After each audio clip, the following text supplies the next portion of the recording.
So today is day 14. Let's see what we got.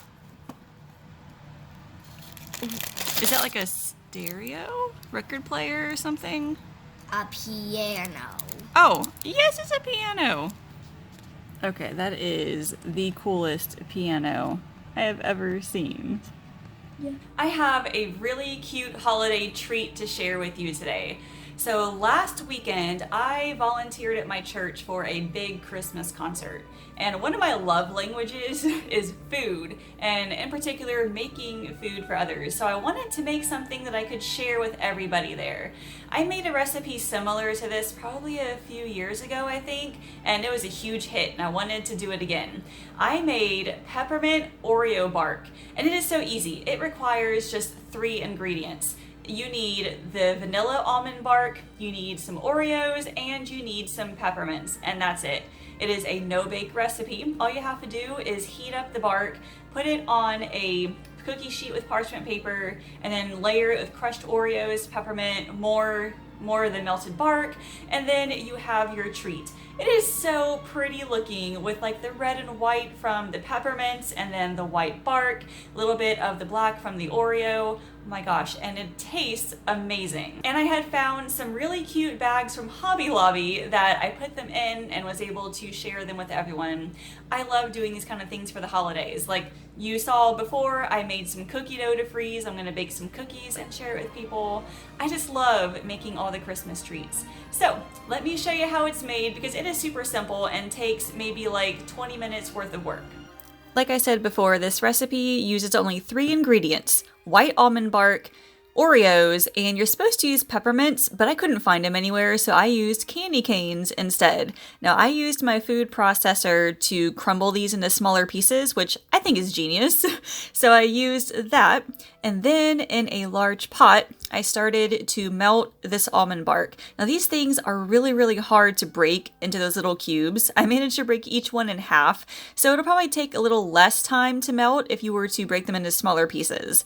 Now, as far as Oreos go, I didn't even really count how many I used. I'm going to say a little less than half the package. Now, I doubled the recipe here, so that's why I had 2 packages of the almond bark.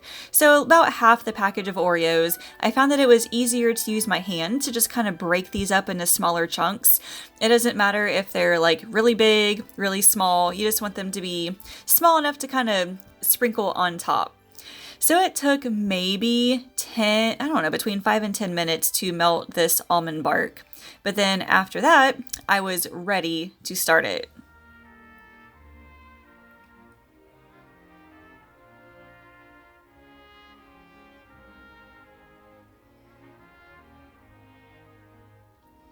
I got out 2 cookie sheets lined with parchment paper, and I started by pouring just a little bit of the white mixture on each one. And then I used a spatula to kind of push it out flat. I just wanted 1 layer of this stuff so far, because I was going to sprinkle the Oreos right on top of that. Honestly, it looks like paint right now, which I didn't realize until just now, sorry. Then I took all of the Oreos and divided it between these 2 cookie sheets. Just sprinkle them on, doesn't have to look pretty. It actually looks a whole lot better if it is kind of messy like this. After I put the Oreos on top, I then took the rest of the almond bark and I poured it all on top. I also used a spatula to kind of spread it all over on top. And then right after that, I put the peppermint candies on top. And I think it looks really, really cool that way because you've got the layer of the bark and then the Oreos, more white bark, and then the peppermint on top makes it look amazing.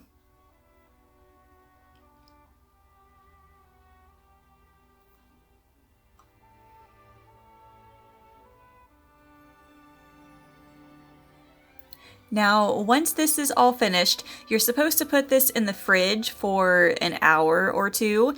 If you have a cold garage, you can also stick it in there for a little bit. I put mine in the fridge. Somehow I had space for both of these, and it only took maybe 45 minutes for it to fully harden. And then after that, you take it out of the fridge and break it into small chunks. And again, it doesn't have to be even or pretty. It's just kind of hard for me to break apart because the peppermint, it hurt my hands to try and break it, like it cut into my hands. So I had to try to use the parchment paper to break it up a little bit. But they were maybe like 1 or 2 inch chunks. I put a few in each bag. I was aiming to make about 15 of them, and I ended up getting about 16. But these are amazing for little Christmas get-togethers, for parties. You can do any kind of holiday. So you don't have to do it for Christmas. If you want to do it for like Valentine's Day, you could not do the peppermint, but maybe do like the conversation hearts or something. That would be a really cool idea too.